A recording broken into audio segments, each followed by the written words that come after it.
നമസ്കാരം, ഏവർക്കും അക്ഷയ കേരളമിലേക്ക് സ്വാഗതം. കേരള ബഡ്ജറ്റ് 2026-27 ബഡ്ജറ്റിൽ ക്ഷേമ പെൻഷൻ വർദ്ധിപ്പിക്കുമോ? സ്ത്രീകൾക്ക് 3000 രൂപ ധനസഹായം ലഭിക്കുമോ? സ്ത്രീകൾക്ക് പ്രതിമാസം 1000 രൂപ നൽകുന്ന പദ്ധതി വരുമോ? ആരോഗ്യ ഇൻഷുറൻസ് പദ്ധതികൾക്ക് എന്ത് സംഭവിക്കും? APL വിഭാഗക്കാർക്ക് എന്തെങ്കിലും ആശ്വാസമുണ്ടോ? ഇത്തരത്തിലുള്ള നിരവധി ചോദ്യങ്ങൾക്കുള്ള സാധ്യതകളും ചർച്ചകളും നമുക്ക് വിശദമായി പരിശോധിക്കാം.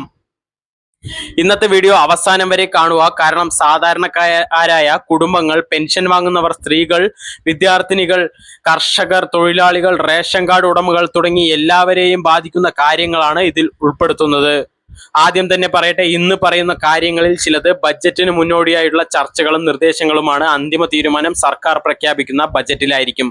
അപ്പോൾ സമയം കളയാതെ വീഡിയോയിലേക്ക് കടക്കാം. ഒരു ബഡ്ജറ്റ് അവതരിപ്പിക്കുമ്പോൾ ആദ്യം മനസ്സിലാക്കേണ്ടത് സംസ്ഥാനത്തിന്റെ സാമ്പത്തിക സ്ഥിതിയാണ്. കഴിഞ്ഞ കുറച്ചു വർഷങ്ങളായി കേരളം വലിയ സാമ്പത്തിക വെല്ലുവിളികളിലൂടെയാണ് കടന്നു പോകുന്നത്.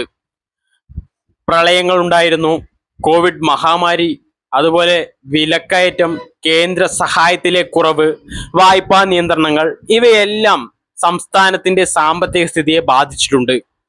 എന്നാൽ അതേസമയം ജനങ്ങൾക്ക് ക്ഷേമ പദ്ധതികൾ തുടർന്നും നൽകേണ്ട ബാധ്യതയും സർക്കാരിനുണ്ട്. അതിനാൽ ഈ വർഷത്തെ ബഡ്ജറ്റ് വളരെ നിർണായകമാണ്. ഒരു വശത്ത് വരുമാനം വർദ്ധിപ്പിക്കണം, മറ്റൊരു വശത്ത് ക്ഷേമ പദ്ധതികൾ ശക്തിപ്പെടുത്തണം.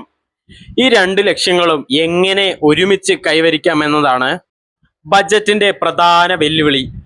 ജനങ്ങൾ ഏറ്റവും കൂടുതൽ പ്രതീക്ഷിക്കുന്ന പ്രഖ്യാപനങ്ങൾ ഏതൊക്കെയാണെന്ന് നമുക്ക് നോക്കാം. ആദ്യത്തെ, കേരളത്തെ ഏറ്റവും പ്രധാനപ്പെട്ട ക്ഷേമ പദ്ധതികളിൽ ഒന്നാണ് സാമൂഹ്യ സുരക്ഷാ പെൻഷൻ. വയോജന പെൻഷൻ, വിധവാ പെൻഷൻ, വികലാംഗ പെൻഷൻ, അവിവാഹിത പെൻഷൻ തുടങ്ങി നിരവധി പദ്ധതികളിലൂടെ ലക്ഷക്കണക്കിന് ആളുകൾക്ക് പ്രതിമാസം സഹായം ലഭിക്കുന്നുണ്ട്.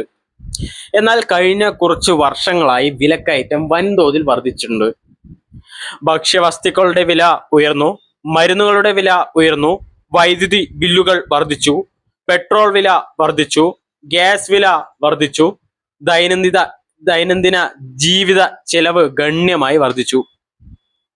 ഈ സാഹചര്യത്തിൽ നിലവിലുള്ള പെൻഷൻ തുക വർദ്ധിപ്പിക്കണമെന്ന ആവശ്യം ശക്തമാണ്. പല സാമൂഹിക സംഘടനകളും പെൻഷൻ ഗുണഭോക്തൃ കൂട്ടായ്മകളും ഈ ആവശ്യം മുന്നോട്ട് വെച്ചിട്ടുണ്ട്. പെൻഷൻ വർധനവ് പ്രഖ്യാപിച്ചാൽ അത് ലക്ഷക്കണക്കിന് കുടുംബങ്ങൾക്ക് വലിയ ആശ്വാസവുമാകും. പെൻഷൻ വാങ്ങുന്ന പലർക്കും അതാണ് പ്രധാന വരുമാന മാർഗം, ചിലർക്ക് അതാണ് ഏക വരുമാനം. അതുകൊണ്ട് തന്നെ ഈ ബഡ്ജറ്റിലെ ഏറ്റവും ശ്രദ്ധേയമായ പ്രഖ്യാപനങ്ങളിൽ ഒന്നായി പെൻഷൻ വർധനവ് മാറാൻ സാധ്യതയുണ്ട്. വീഡിയോ കാണുന്ന നിങ്ങളും കമന്റിൽ പറയൂ, പെൻഷൻ വർദ്ധിപ്പിക്കണോ? വർദ്ധിപ്പിക്കണമെങ്കിൽ എത്ര രൂപ വർദ്ധിപ്പിക്കണമെന്നും. സ്ത്രീ ശാക്തീകരണവുമായി ബന്ധപ്പെട്ട നിരവധി നിർദ്ദേശങ്ങളാണ് ഇപ്പോൾ ചർച്ച ചെയ്യപ്പെടുന്നത്. അതിനാൽ പ്രധാനപ്പെട്ട ഒരു നിർദ്ദേശം സാമ്പത്തികമായി പിന്നോക്കം നിൽക്കുന്ന സ്ത്രീകൾക്ക് സ്വയം തൊഴിലിനായി ഒറ്റത്തവണ ധനസഹായം നൽകുക എന്നതാണ്. 3000 രൂപയുടെ സഹായം ലഭിക്കുമെന്ന ചർച്ചകളും ഉയരുന്നുണ്ട്. ഈ പദ്ധതി യാഥാർത്ഥ്യമായാൽ ചെറിയ സംരംഭങ്ങൾ ആരംഭിക്കാൻ നിരവധി സ്ത്രീകൾക്ക് സഹായമാകും.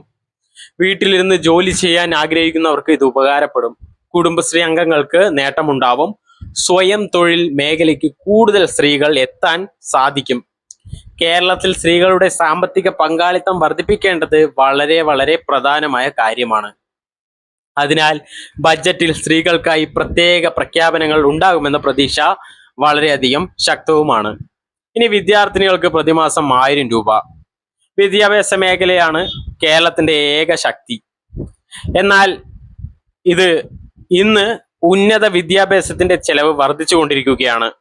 പുസ്തകങ്ങളായിക്കോട്ടെ, യാത്രാ ചെലവായിക്കോട്ടെ, ഹോസ്റ്റൽ ഫീസ്, അതുപോലെ പഠന സാമഗ്രികൾ എല്ലാം കൂടി വിദ്യാർത്ഥികൾക്ക് വലിയ സാമ്പത്തിക ബാധ്യതയാണ്. ഈ സാഹചര്യത്തിലാണ് വിദ്യാർത്ഥിനികൾക്ക് പ്രതിമാസം 1000 രൂപ സഹായം നൽകുന്ന പദ്ധതിയെക്കുറിച്ചുള്ള ചർച്ചകൾ ഉയരുന്നത്. ഇത് യാഥാർത്ഥ്യമായാൽ നിരവധി കുടുംബങ്ങൾക്ക് അതൊരു ആശ്വാസമാകും. പെൺകുട്ടികളുടെ വിദ്യാഭ്യാസം പ്രോത്സാഹിപ്പിക്കപ്പെടും.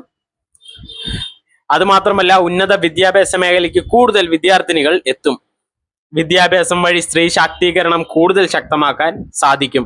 ഇത്തരം പദ്ധതികൾ ദീർഘകാലാടിസ്ഥാനത്തിൽ സംസ്ഥാനത്തിന്റെ വികസനത്തിന് ഗുണകരമാണ്. ഇത് ചെറിയ തുകയാണെങ്കിൽ പോലും ബസ് ചാർജ് അതിന് പോലും ഇത് ഉപയോഗപ്പെടും.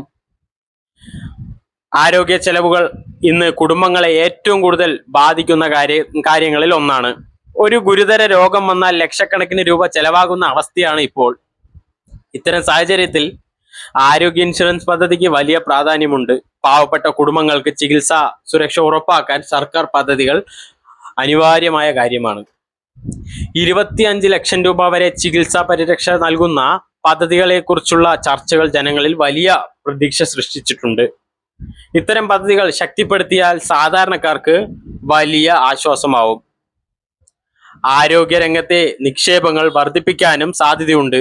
സർക്കാർ ആശുപത്രികളുടെ വികസനം, പുതിയ ഉപകരണങ്ങൾ, വിദഗ്ധ ഡോക്ടർമാരുടെ നിയമനം തുടങ്ങിയ കാര്യങ്ങളിലും ബജറ്റിൽ ഉൾപ്പെടാൻ സാധ്യതയുണ്ട്. 25 ലക്ഷം രൂപ വരെ ചികിത്സാ പരിരക്ഷ നൽകുന്ന ഉമ്മൻചാണ്ടിയുടെ പേര് നിർദ്ദേശിച്ചിട്ടുള്ള ഒരു പദ്ധതിയാണ് വരാൻ സാധ്യതയെന്ന് പറയുന്നുണ്ട്. ഇനി കേരളത്തിൽ നിരവധി കുടുംബങ്ങൾ APL വിഭാഗത്തിലാണ്. ഇവരിൽ പലർക്കും സാമ്പത്തിക ബുദ്ധിമുട്ടുകൾ ഉണ്ടെങ്കിലും ലഭിക്കുന്ന ആനുകൂല്യങ്ങൾ പരിമിതമാണ്. അതുകൊണ്ട് തന്നെ APL വിഭാഗത്തിനായി പ്രത്യേക നടപടികൾ വേണമെന്ന ആവശ്യവും ശക്തമാണ്. റേഷൻ സംവിധാനത്തിൽ ചില മാറ്റങ്ങളുമുണ്ട്.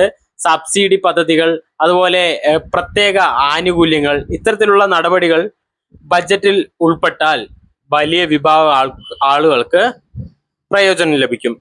കേരളത്തിന്റെ പൊതുഗതാഗത സംവിധാനത്തിന്റെ നട്ടെല്ലാണ് KSRTC. എന്നാൽ സാമ്പത്തിക പ്രതിസന്ധികൾ കാരണം നിരവധി വെല്ലുവിളികൾ നിലനിൽക്കുന്നുണ്ട്. അതുകൊണ്ട് പ്രത്യേക ധനസഹായ പാക്കേജ് പ്രഖ്യാപിക്കാനുള്ള സാധ്യത ചർച്ച ചെയ്യപ്പെടുന്നു.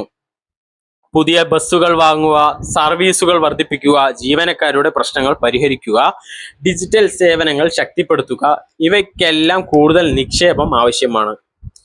ക്ഷേമ പദ്ധതികൾ നടപ്പിലാക്കാൻ സർക്കാരിന് വരുമാനം ആദ്യം ആവശ്യമാണ്. അതിനായി ചില മേഖലകളിൽ നികുതി വർധനവ് അല്ലെങ്കിൽ നിരക്ക് പരിഷ്കരണം ഉണ്ടായേക്കാം. ഭൂമിയുടെ ന്യായവില വർദ്ധിപ്പിക്കൽ, വരുമാന ശേഖരണം ശക്തമാക്കൽ, നികുതി ചോർച്ച തടയൽ, ഡിജിറ്റൽ സേവനങ്ങളുടെ വ്യാപനം, ഇത്തരത്തിലുള്ള നടപടികൾ പ്രതീക്ഷിക്കപ്പെടുന്നു. സംസ്ഥാനത്തിന്റെ സാമ്പത്തിക അടിത്തറ ശക്തിപ്പെടുത്തുകയാണ് ലക്ഷ്യം. കേരളത്തിന്റെ ഭാവി വികസനത്തിന് ഏറ്റവും പ്രധാനപ്പെട്ട 2 മേഖലകളാണ് വ്യവസായവും ടൂറിസവും. പുതിയ നിക്ഷേപങ്ങൾ കൊണ്ടുവരാൻ സർക്കാർ ശ്രമിക്കുന്നുണ്ട്. പുതിയ തൊഴിലവസരങ്ങൾ സൃഷ്ടിക്കുക, യുവാക്കൾക്ക് ജോലി നൽകുക, സംരംഭകത്വം പ്രോത്സാഹിപ്പിക്കുക, ടൂറിസ വരുമാനം വർദ്ധിപ്പിക്കുക, ഇവയാണ് പ്രധാന ലക്ഷ്യങ്ങൾ. 2026-27 കേരള ബജറ്റിലെ സാധാരണക്കാരെ നേരിട്ട് ബാധിക്കുന്ന നിരവധി നിർണായക പ്രഖ്യാപനങ്ങൾ ഉണ്ടാകുമെന്ന പ്രതീക്ഷയാണ് ഇപ്പോൾ ഉയരുന്നത്. ക്ഷേമ പെൻഷൻ, സ്ത്രീകൾക്കുള്ള സഹായം, വിദ്യാർത്ഥിനികൾക്കുള്ള ആനുകൂല്യങ്ങൾ, ആരോഗ്യ ഇൻഷുറൻസ്, APL വിഭാഗത്തിന് ആശ്വാസം, KSRTC വികസനം, തൊഴിലവസരങ്ങൾ, ഇവയെല്ലാം ജനങ്ങൾ പ്രതീക്ഷയോടെ കാത്തിരിക്കുകയാണ്. അന്തിമ പ്രഖ്യാപനങ്ങൾ വന്നാൽ അതിൻ്റെ വിശദാംശമായിട്ടുള്ള ഒരു പുതിയ വീഡിയോ വരുന്നതായിരിക്കും. വീഡിയോ ഇഷ്ടമായെങ്കിൽ ലൈക്ക് ചെയ്യുക, ഷെയർ ചെയ്യുക, ചാനൽ സബ്സ്ക്രൈബ് ചെയ്യുക, ബെല്ലൈക്കൺ കൂടി ഇനേബിൾ ചെയ്യുക. നിങ്ങളുടെ അഭിപ്രായങ്ങൾ കമന്റ് ചെയ്യാൻ മറക്കരുത്. നന്ദി, നമസ്കാരം.